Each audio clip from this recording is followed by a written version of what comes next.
Hola amigos. Somos los cazadores de libros y hoy en nuestro programa, la Biblioteca de Alejandría.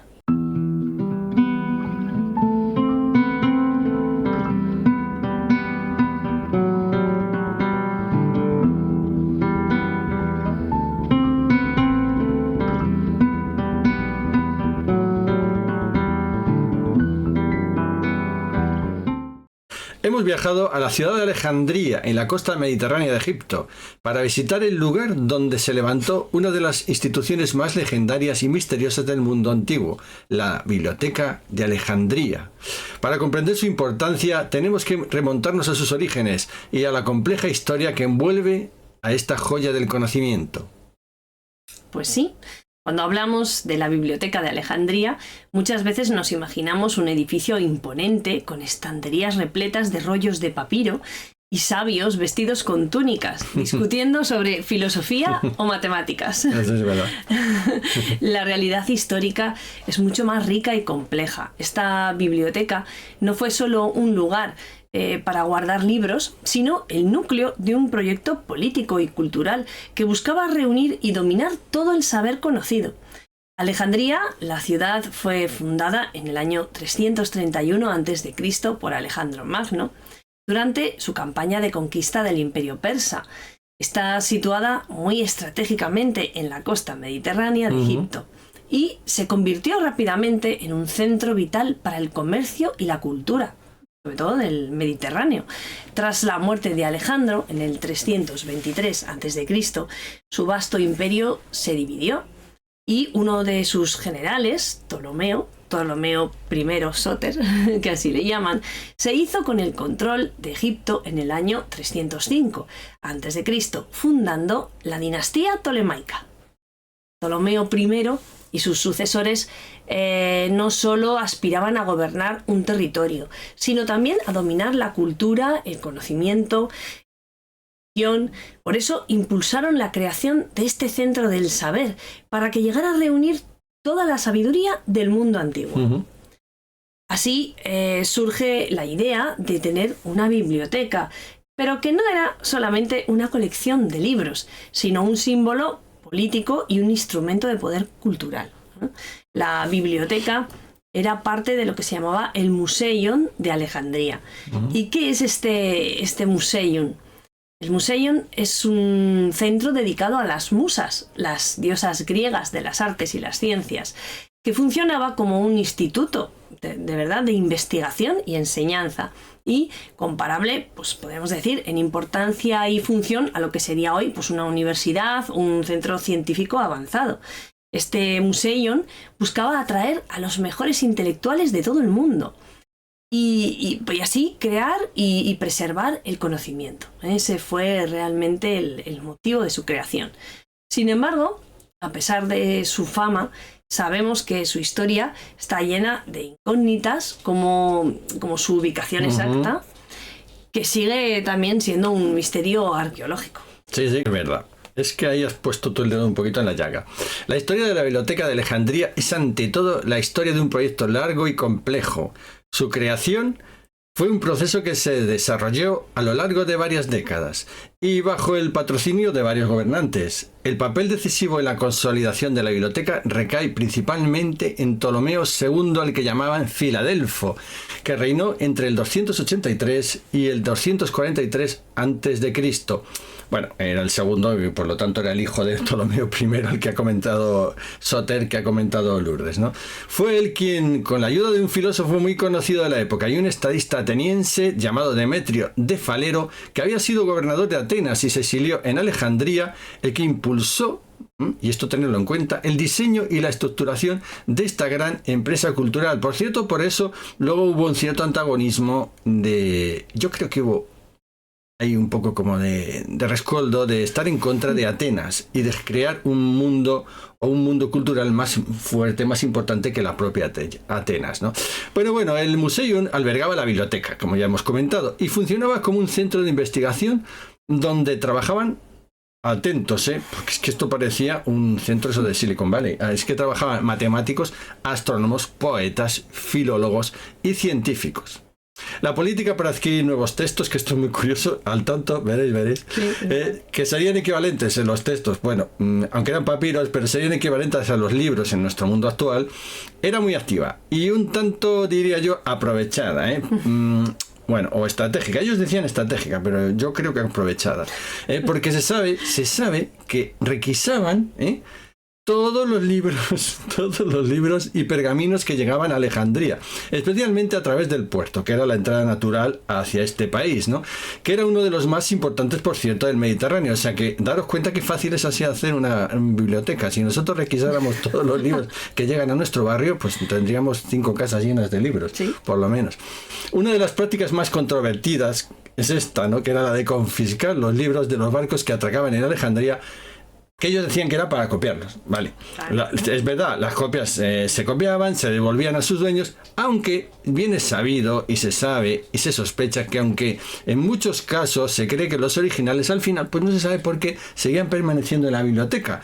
Aunque esta historia tiene un cierto tinte de leyenda o de mito, porque esto está enclavado en el polvo del tiempo ya, y sí que refleja, desde luego, la ambición que tenían de reunir la mayor cantidad posible de textos y saberes en su época. La biblioteca no solo buscaba textos griegos, como podéis entender, aunque era una época del Egipto griego, ¿no? Sino también documentos de otras culturas, incluyendo, como ya digo, la de propio de Egipto, pero también de Persia, de Mesopotamia e incluso de la lejana India. Este crisol de culturas convirtió a Alejandría en un punto de encuentro de civilizaciones y conocimientos muy diversos. Además, la organización, que esto es interesante, del conocimiento fue innovadora para su época. Aquí aparece un bibliotecario. Yo creo que podría ser hasta el primer bibliotecario del mundo, llamado Calímaco de Cirene, que data ya del siglo III a.C., que desarrolló lo que se llamó pinaques. ¿Y qué es esto? Pues es muy fácil. Es la clasificación. Esta que tenemos casi ahora, Daros cuenta. Pues los primeros catálogos bibliográficos sistemáticos de la historia, donde se clasificaban los textos ya, fíjate, qué modernidad, por autor, por género y por materia. Este Calímaco de Cirene era un tío que ya pensó, dijo, ¿cómo voy a organizar todo este mogollón de papiros que no sé ni cómo ponerlos, ¿no? Pues vamos a clasificarlos así. Autor, género y materia. Pues no sé, yo creo que no hemos variado mucho en cuanto a clasificación en las bibliotecas actuales, ¿verdad? La biblioteca no era solo un lugar para almacenar libros, como ya os estamos diciendo, que fue un centro de creación y revisión del conocimiento. En eso yo creo que no hay que olvidarlo, porque había filólogos que corregían los textos clásicos y científicos destacados, como puede ser el propio Eratóstenes o Hiparco, que realizaban importantes avances en astronomía, geografía y matemáticas. Y todo eso, ¿bajo la supervisión de quién? Pues evidentemente de los Ptolomeos, que no perdían comba y no dejaban pasar una de lo que ocurría en su maravillosa biblioteca. Y además, que es evidente, utilizaban la institución para fortalecer su poder político y su prestigio cultural dentro de este mundo que ya era un mundo helenístico. Sí, de hecho, bueno, se dice por ahí o cuentan que esa ambición por tener todos los textos existentes les llevó incluso a comprarlos en el extranjero y gastaron fortunas en intentar traer todos los textos, ¿no? Pero realmente lo que fascina de la Biblioteca de Alejandría es como decimos, esta ambición humana por conocer y entender el mundo. Eso es muy curioso. Imaginemos a estos eruditos del siglo III a.C., rodeados de rollos de papiro, debatiendo, trabajando en áreas tan diversas como la filosofía, la medicina, la astronomía, la literatura. Entre los personajes más destacados que se sabe que trabajaron allí están Eratóstenes de Cirene, quien calculó la circunferencia de la Tierra con una precisión sorprendente para la época. Es que me estoy riendo de una cosa. ¿De qué cosa? Termina y yo lo digo. Simplemente basándose en las mediciones, ¿no? Y en observaciones del Sol y mediciones de las sombras de los obeliscos en diferentes ciudades de Egipto. Ya, no sé, que me estaba riendo, me estaba recordando ahora de esto del terraplanismo, no quiero decir nada, ni entrar en debates, todo aquel que ande diciendo tonterías en el programa, no le vamos a escuchar y caminito, ya lo digo. Pero vamos, que ya si Eratóstenes de Cirene No digo nada, ahí se queda. Es que me da la risa pensarlo, no lo puedo evitar. Ya en aquella época este señor, que es de la época de la época de, yo qué sé, que vivió Noé y luego Eratóstenes, casi si te descuidas de lo antiguo que es, y ya calculaba la circunferencia de la Tierra, pues hombre, en fin. Sí, te dejo. Sigue. ¿Qué siguiente? ¿Qué erudito tenemos más? Otro también conocido fue Hiparco de Nicea, considerado el padre de la trigonometría, que elaboró el primer catálogo estelar sistemático con medidas precisas de las posiciones de las estrellas. Uh-huh. Y bueno, estos sabios no solo conservaban el saber antiguo, sino que, como vemos, lo ampliaban, lo cuestionaban, creando un verdadero laboratorio del conocimiento que marcó un antes y un después en la historia. Pero, sin embargo, a pesar de toda esta gloria, ¿no?, que llegó a tener, la biblioteca lamentablemente no fue eterna y su caída ha generado pues muchos debates, mitos, leyendas. La decadencia y destrucción de la Biblioteca de Alejandría sí que es uno de los episodios más trágicos y misteriosos de esta institución. Se habla...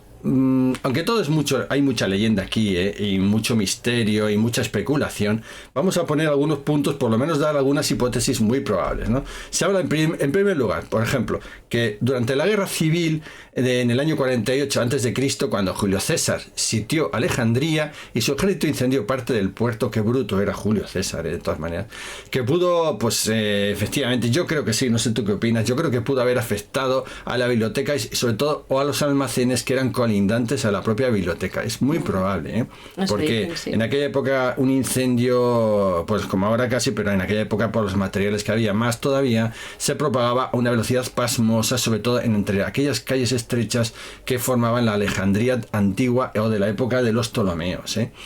También hay otra hipótesis, ¿no?, que en el siglo III después de Cristo, durante la crisis del Imperio Romano y la llegada del cristianismo, que también dio mucha estopa, el amigo Teodosio y los demás de los llamados emperadores bizantinos, que no lo son porque realmente eran los romanos de Oriente, pero bueno, en esa época también se cree que la propia biblioteca sufrió muchísimo este embate de este cristianismo incipiente, sobre todo porque se quería situar como religión dominante y claro, pues todo lo que eran templos y centros paganos pues fueron atacados y muchos destruidos. Quizá la biblioteca no pasó este tamiz de este cristianismo tan fundamentalista de aquella época. También hay más teorías. Mira, por ejemplo, en el siglo V después de Cristo tenemos la famosa figura de Hipatia, que muchos nos estaríais diciendo, ay, no habléis de Hipatia. Pues sí, porque es una figura que vaya indisolublemente ligada a la figura a la institución o a la propia Biblioteca de Alejandría, ¿verdad? Uh-huh. Esta filósofa y matemática que enseñaba en el Museion y que se sabe que fue asesinada en el año 415 después de Cristo por un grupo cristiano intransigente, en un contexto enorme de tensiones religiosas y políticas, que también es posible que la propia biblioteca, además del asesinato de estos eruditos que impartían clase en la biblioteca, se sintiera también resentida o semidestruida o destruida, Y finalmente, pues sí, hay otra teoría que, bueno, yo creo que es la menos probable, que algunas fuentes atribuyen a daños a invasiones posteriores. Por ejemplo, la conquista árabe misma, ¿no?, que data ya en el siglo VII, pues algunos historiadores dicen que arrasó un poco o la consideran culpable de la destrucción de la Biblioteca de Alejandría, aunque yo creo que no. Porque si ya la biblioteca llegó para esa época intacta, que lo dudo, Vamos, yo creo que en algunos de estos embates o entre el cristianismo Julio César con la... tan férreo, ¿verdad? O Julio César que los incendios son más... Que además Julio César cuando sitiaba con ganas y no os creáis que iba a dejar un edificio en pie. Pero bueno, yo me voy a quedar con lo del cristianismo. Fíjate lo que te digo, Esas persecuciones que se hicieron tan fuertes en Alejandría, en el propio Egipto, porque se decapitaron estatuas, se borraron caras, se destruyeron dioses.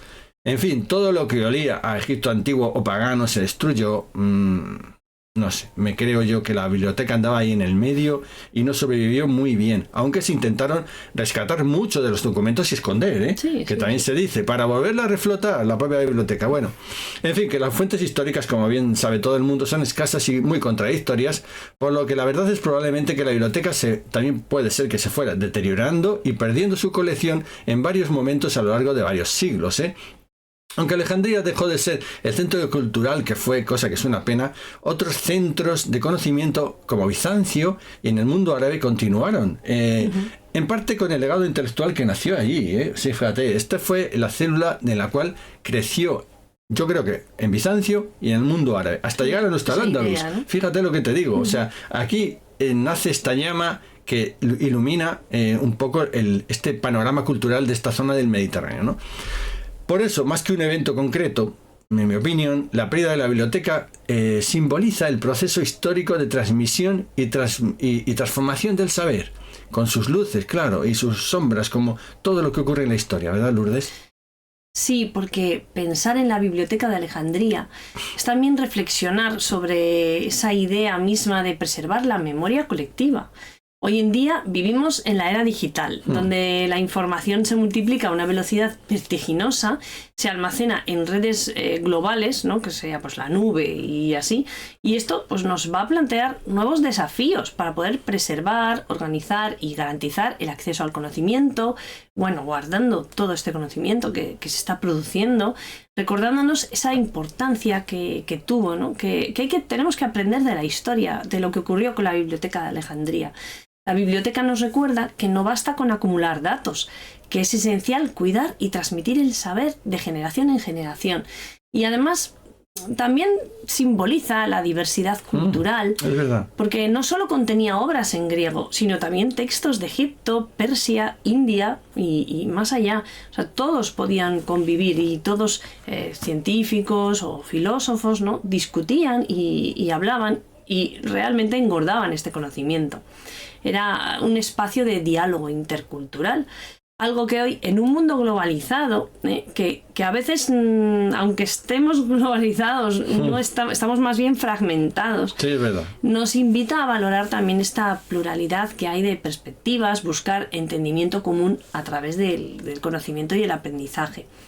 A veces me pregunto cómo hubiese sido el mundo si la Biblioteca de Alejandría hubiese sobrevivido intacta hasta nosotros. Sí. Porque había tantas obras que supuestamente se han perdido, tanto conocimiento del mundo antiguo, que nos faltará, ¿no? ¿Qué detalles nos faltarían por saber, por ejemplo, de los faraones de Egipto, que no llegamos a conocer, de toda esa cultura, o de Grecia, o incluso, no sé, sobre Alejandro Magno o sobre los Ptolomeos, ¿no?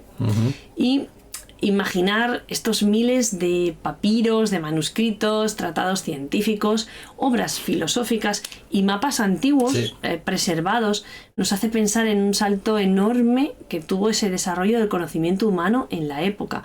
Quizá habríamos avanzado mucho antes en algunas cosas, ¿no? Como matemáticas, astronomía o medicina. Y todo esto nos hace reflexionar sobre la naturaleza del conocimiento. No solo, como hemos dicho, acumular datos, acumular información, sino saber interpretarlos, cuestionarlos. Eso era muy importante entonces, y usarlos para crecer como sociedad. Porque la biblioteca no era un simple depósito de conocimiento, de papiros, de libros, sino un lugar donde las ideas se cruzaban, se transformaban, se debatían. O sea, la biblioteca no eran libros, eran personas, eran sabios hablando y discutiendo sobre ese conocimiento. Y esto a veces es lo que nos falta hoy, espacios reales o virtuales donde el conocimiento se viva como un diálogo, no solo como una serie de datos fríos. Por eso preservar la curiosidad, la capacidad crítica es muy importante, tanto como preservar los libros. Es que qué verdades estás diciendo, qué bonito, sobre todo me ha gustado mucho, porque es verdad que todo eso representaba esta maravillosa biblioteca antigua de Alejandría, que es que, no sé, lo estaba evocando cuando lo estabas contando, ¿no? Y es que en ese sentido quiero, y bueno, lo creo, y quiero creerlo así, que nace y se ha realizado, ¿no?, el nuevo proyecto de la nueva biblioteca de Alejandría. Yo creo que es heredera de ese empuje, de ese sentimiento o de ese significado, de lo que significaba y lo que significa hoy decir la Biblioteca de Alejandría, ¿no? Porque cualquiera amante de la cultura, cuando piensa en la Biblioteca de Alejandría, piensa en lo que has tú comentado. Y yo creo que yo quiero creerlo así, no sé, ¿tú qué opinas, no? Sí, yo creo que han querido hacer eso, un un espacio para el conocimiento, pero también para la investigación, un espacio abierto a todos, que de hecho se refleja, ¿no?, en la propia estructura, en la propia arquitectura de la nueva biblioteca de Alejandría, que es una pasada, que ahora os vamos a comentar sí, más. Porque hemos estado, ¿verdad? Hemos estado. Cuéntanoslo. Nos encantan las bibliotecas. Sí. Y ya sabéis que hemos estado en algunas muy especiales, pero esta, claro, esta es la más especial de todas, ¿no? Es donde realmente se formó la primera biblioteca, podríamos decir, del mundo antiguo, y han querido conservarla, reconstruirla, ¿no?, desde sus cimientos, aunque todavía no se sabe muy bien exactamente si ese es el espacio exacto de la biblioteca o si era más grande, pero bueno, sabemos que está ahí, ¿no?, que era la zona donde se construyó, y han hecho un espacio increíble. Sí, cuéntanoslo un poco. Tú que te has paseado ya por ahí, y yo también. A mí me encantan las bibliotecas, es una maravilla. Sí. Bueno, pues cuéntanos un poco. Sí, ¿no? sí. De hecho, es no solo un edificio imponente, es esa materialización de ese sueño milenario, ¿no?, que intenta recuperar el espíritu de la antigua institución que era la Biblioteca de Alejandría, que marcó un antes y un después en esa historia que hemos hablado del conocimiento. Y en concreto, este centro cultural nuevo fue inaugurado en el año 2002, después de más de una década de planificación y construcción, que contó con la colaboración de un equipo internacional de expertos, arquitectos, ingenieros y académicos. El proyecto fue impulsado por Egipto con el apoyo de la UNESCO, y financiado por numerosos países y entidades privadas, lo que refleja ese carácter global y universal del que hablábamos antes, ¿no? Y la idea que tenían era muy clara, era crear un lugar que no solo almacenara libros, sino que fuera ese centro activo de investigación, educación y cultura que pueda servir a las nuevas generaciones y se insertara en esa red mundial del saber. Pues sí, porque el diseño es asombroso. Es lo primero que, cuando te acercas a la biblioteca de Alejandría, desde que vienes por el paseo marítimo, qué locura de paseo marítimo. Es que me estoy acordando.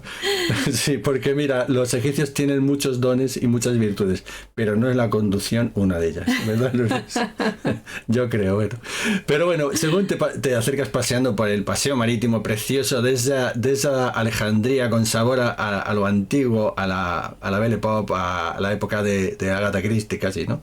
Pues lo primero que te asombra es el edificio enorme, como bien ha dicho Lourdes, que se abre ante los ojos del paseante, ¿no? El diseño arquitectónico es asombroso, ¿eh? Asombroso, ¿eh? Es una obra que se encarga y se realiza por el estudio noruego Snueta, que propuso una estructura icónica, que es desde luego, y muy simbólica, ¿eh? Es un enorme disco, que es lo que más te asombra, ese disco. Además todos nos preguntamos, ¿y qué significa? ¿Qué significa, verdad? Que está inclinado hacia el mar Mediterráneo y representa, como no podía ser de otra forma, el sol naciente. Ese homenaje al dios Ra del antiguo Egipto, fuente de luz y conocimiento. Esta forma tan audaz busca comunicar la idea de un futuro brillante que emerge del pasado histórico de Alejandría. La antigua ciudad fundada por Alejandro Magno y hogar de la legendaria biblioteca se transforma hoy, se refunde con esta nueva biblioteca, con este disco solar, ¿no? La fachada, por cierto, que es lo que, bueno, das la vuelta al edificio un poco y te vas acercando allá a la fachada, que pierde un poquito porque está metida en una calle, pero está muy, muy chula en sí, porque enfrente tienes la universidad de Alejandría, con múltiples y decenas y cientos de estudiantes, que es una bulliciosa ciudad cultural, no hay que tampoco eso perderlo de vista.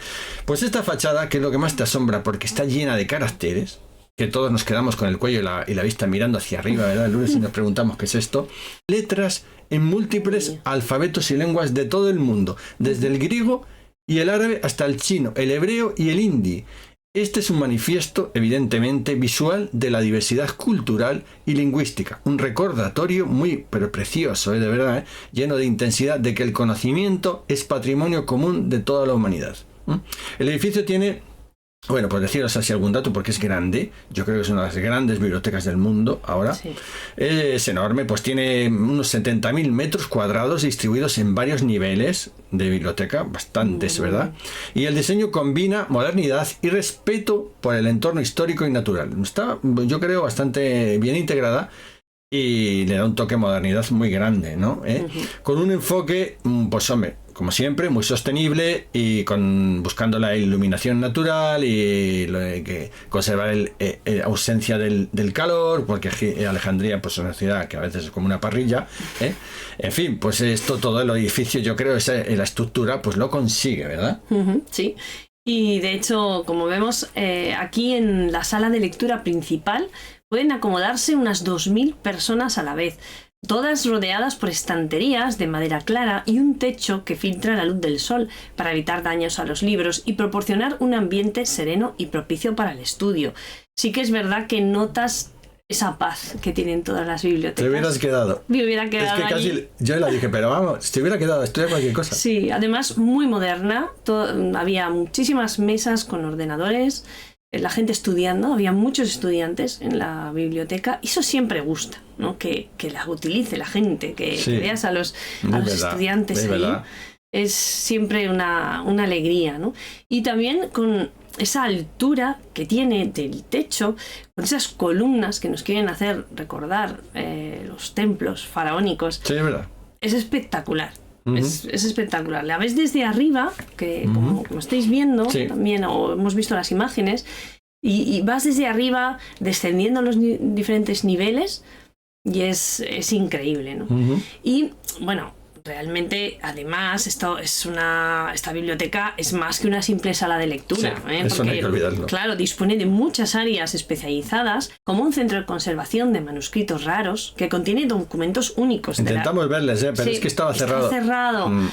Qué pena. Sí, yo creo, no es que esté cerrado, yo creo que solo es con pase de investigador, Lourdes. No sé, porque, bueno, no, parecía que estaba preparado y yo lo había visto en la web de la sí biblioteca. Pero sí lo intentamos, incluso nos acercamos a la puerta con malas intenciones, pero no me forma. No.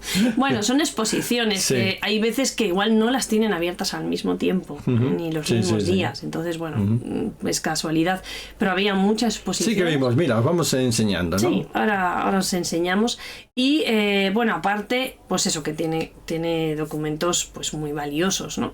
Y también tiene salas para exposiciones temporales, pues de arte, por ejemplo, auditorios para conferencias y eventos culturales, laboratorios modernos para investigación científica y digitalización de las obras también. Sí. Y la biblioteca cuenta también con una infraestructura tecnológica de última generación para asegurar el acceso a recursos digitales y facilitar la colaboración entre los investigadores. Sí, porque actualmente la Biblioteca de Alejandría alberga, y no es moco de pavo, 8 millones de libros. 8 millones de libros y materiales bibliográficos, incluyendo volúmenes impresos, que tiene un montón de material, manuscritos antiguos, archivos digitales, mapas, documentos multimedia y bases de datos especializadas. Fijaros qué cantidad de soportes culturales. Su colección no solo cubre las ciencias naturales, tiene también historia, filosofía y tecnología. También, además, claro, no podía ser de otra manera, tiene una parte que me fijé, además, Lourdes, muy centrada en la cultura árabe, africana y mediterránea también, integrando así la riqueza cultural de su entorno, como es natural, con su vocación por un saber más universal. Cada año, fijaros que nosotros hemos participado en esta estadística, reúne, o alberga cada año más de 1 millón de visitantes, Lourdes, 1 millón de visitantes, entre estudiantes, académicos, profesionales y público en general, de los cuales tenemos el orgullo de haber estado nosotros, convirtiéndose en un espacio vivo de aprendizaje y sobre todo de debate cultural. Sí, porque la biblioteca tiene un fuerte compromiso con la educación y la cultura. Aquí se desarrollan numerosos programas para fomentar la alfabetización digital, la investigación y el pensamiento crítico, especialmente dirigidos a jóvenes y comunidades desfavorecidas. Las actividades incluyen talleres, cursos, seminarios y eventos culturales que promueven la participación activa y el diálogo intelectual. intercultural, convirtiendo la biblioteca en un motor de desarrollo social y cultural para toda la región. De hecho, si a alguien le interesa, puedes buscar, porque hay una web que es de la Biblioteca de Alejandría, y ahí os podéis enterar más de todo lo que van haciendo, ¿eh? Además, se ha convertido en un espacio que une esa tradición con la modernidad, integrando tecnologías digitales con la conservación del patrimonio bibliográfico y cultural. Sí, porque aunque está en una esquina del Mediterráneo, allí apretada entre Creta y Chipre, parece que en el norte ahí olvidada un poco, no olvidada, pero sí que un poco relegada de lo que es Occidente. Mira, os quiero decir que si lo miramos desde un punto de vista global, la Biblioteca de Alejandría es una de las principales bibliotecas del mundo hoy, en la actualidad, ¿eh? Comparable en tamaño y prestigio a nuestra Biblioteca Nacional, a la Biblioteca del Congreso de los Estados Unidos, a la Biblioteca Británica y a la Biblioteca Nacional de Francia. Ojo, no se queda atrás, no ocupa un puesto menos digno, sino que ocupa un puesto principal entre estos monstruos del saber de los libros de todo el planeta. También, claro, no puede ser de otra forma, es un símbolo político y cultural que está reafirmando el papel de Egipto como puente. Yo creo que está bien, ¿sabes? Con estas dificultades políticas que se están sufriendo en la actualidad, pues como un puente cultural entre África, Asia y Europa, y como un custodio de una rica herencia intelectual que está en la zona y que no se debe perder, Lourdes, ¿verdad? Sí. Al caminar por esta biblioteca, uno siente que no está solo en un edificio moderno, está dentro de un proyecto con raíces muy profundas en la propia historia humana. Sí. Es una invitación a aprender, a cuestionar, a compartir y crear, manteniendo siempre viva esa llama de la curiosidad. Y os voy a enseñar, porque para comprender mejor esta maravilla arquitectónica y cultural, quiero mostraros un libro que compramos en la propia biblioteca, en una tienda que hay fuera, una pequeña librería que hay fuera, y os lo hemos traído desde Alejandría. Aquí os lo enseño. Sí, bueno, ahora lo pongo grande, no te preocupes. Sí, bueno, había en francés y en árabe.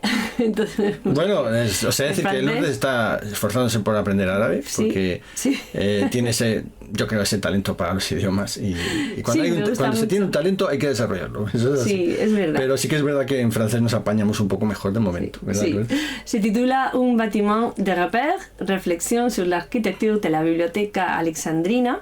Está escrito por Ismael Serajeldin, uno de los grandes impulsores del proyecto, que fue el director fundador de la Biblioteca Moderna.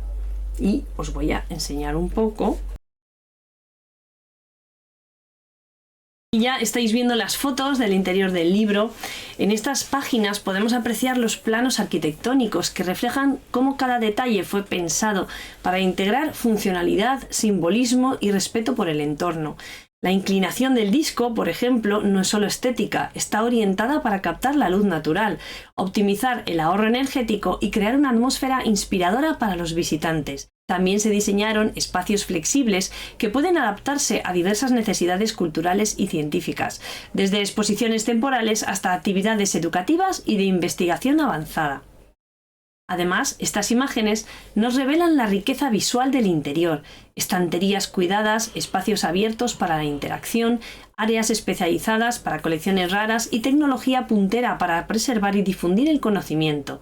Cada rincón está pensado para inspirar el aprendizaje, la colaboración y el diálogo intercultural, valores que son la esencia misma de esta biblioteca. Y sí, de hecho lo pudimos observar. Yo me fijé en algunas de las estanterías. Sí. Había toda una zona que eran libros de habla francófona, por ejemplo. Otra zona que miré, que me gusta mucho, pues la zona de biología, que vi muchísimos libros en inglés, muchísimos. Sí. Incluso algunos que yo había estudiado. También me hizo mucha gracia. Sí, que quería cogerles. Y venga, que nos repartimos por la biblioteca y cada uno se perdió. Y la oía diciendo, Jesús, mira, esto. Digo, no, pero que no le cojas, que da igual. Porque es que te iba con un tocho de biología, andando por entre el pasillo. Yo. Claro, pero digo, que tú déjale ahí, ¿no ves que esto no es? Que somos visitantes, no venimos a estudiar de la biblioteca. Qué pena. Claro.